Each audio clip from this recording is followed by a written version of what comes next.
আপনার ভালোবাসা থেকে, আপনার প্যাশন থেকে, বা নিজের অর্থনৈতিক পরিস্থিতি অর্থাৎ ফিনান্সিয়াল এস্টাবলিশমেন্টকে আরও সুদৃঢ় এবং উন্নত করার জন্য একটা ছোট ট্রাভেল এজেন্সি খুলেছেন। প্রথম খুব ভালো রেসপন্স পাচ্ছিলেন, লোকজন আসছিলেন, বেশ কয়েকটা ট্যুর করিয়েছেন। কি হয় যখন হঠাৎ করে এই বিজনেসটা ড্রপ ডাউন করে, অর্থাৎ যে বিজনেসটার প্রথম থেকে এত ভালো রেসপন্স আসছিল, কোনো কারণ ছাড়াই সেই বিজনেসটা ফট করে পড়ে গেছে। কিন্তু আপনার দিক থেকে কিন্তু আপনি পরিশ্রম করছেন না, কিন্তু হচ্ছে না।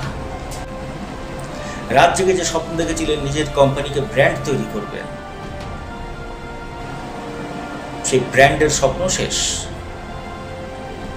আসুন আজ একসঙ্গে এমন কিছু প্রবলেমের সলিউশন বার করি যেটা সত্যি আপনার বিজনেসের ক্ষেত্রে কাজে লাগবে। আজকে আমরা মানসিক দিকটা নিয়ে সম্পূর্ণ আলোচনা করব।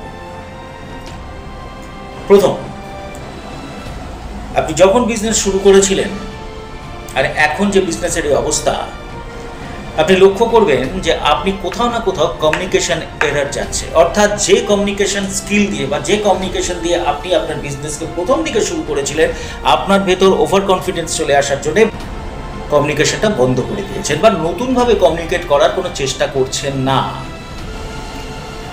ড্রপ ডাউন করবে বিজনেস, এটা একটা সাইকোলজি কাজ করে। দ্বিতীয় হচ্ছে ইমপ্লিমেন্টেশন অফ থটস, অর্থাৎ আপনি যা ভাবছেন সেই ভাবনাটাকে ব্যবহারিক কার্যে প্রয়োগ করছেন। তো এইটা একবার লক্ষ্য রাখবেন যে রাত্রিবেলা আমি ভাবলাম যে কালকে কি আমি 10টা ফোন কল করবো, 8টা মেল পাঠাবো। সকালবেলা অফিসে এসে মোবাইলটা খোঁচাতেই সব শেষ হয়ে গেল, আর দিনের শেষে বললাম হলো না। এটা হচ্ছে না তো। Third, strategy build up. মনে করুন যে কমিউনিকেশনের ক্ষেত্রে আপনি একটা প্ল্যান তৈরি করবেন, যেটাকে আমরা মাইন্ড ম্যাপিং বলি। একটু ইন্টারনেট ঘাটলে দেখতে পাবেন মাইন্ড ম্যাপিং জিনিসটা কি। মাইন্ড ম্যাপিং বলি আমি ইনবাউন্ড আউটবাউন্ড কীভাবে কমিউনিকেট করবো, এটার জন্য আমি কি প্ল্যানিং আর কি স্ট্র্যাটেজি তৈরি করেছি, উইচ ইজ ভেরি ইম্পর্টেন্ট। এই তিনটের ভেতরে যদি কোনো রকম এরার থাকে বা তিনটে যদি আপনার সঙ্গে ঘটতে থাকে, এই তিনটেই কারণ আপনার বিজনেস হঠাৎ করে ড্রপ ডাউন হওয়ার। তাহলে কি বললাম?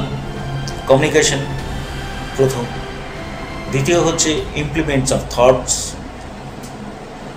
আপনার চিন্তাভাবনার ব্যবহারিক প্রয়োগ, এবং থার্ড হচ্ছে planning and strategic implementation. Problem তো এগুলো, সলিউশন একটাই, এগুলোকে ওভারকাম করতে হবে। অর্থাৎ যেটা আপনি ভাবছেন সেই কাজটা করতে হবে, কমিউনিকেশন স্কিল আরও বাড়াতে হবে, থটস অফ প্রসেসকে আরও বাড়াতে হবে, স্ট্র্যাটেজিক যে স্ট্র্যাটেজি দিয়ে শুরু করেছিলেন সেই স্ট্র্যাটেজির ডেভেলপমেন্ট করতে হবে। ব্যাস। হ্যাঁ, এখন যদি আপনি আপনার শুরুয়াতের স্ট্র্যাটেজি আমার সঙ্গে শেয়ার করেন, আমাকে ইনবক্স করতে পারেন, আমাকে মেসেজ করতে পারেন, আমাকে মেল করতে পারেন। আমার মেল আইডি নিচে দেওয়া আছে। যদি আপনি আপনার শুরুয়াতের স্ট্র্যাটেজি যদি আমার সঙ্গে শেয়ার করেন, তাহলে আমি বলে দিতে পারবো যে এখনকার স্ট্র্যাটেজি আপনার কী হবে। ভালো থাকবেন, সুস্থ থাকবেন, think positive, be positive and do positive. Radha Radha.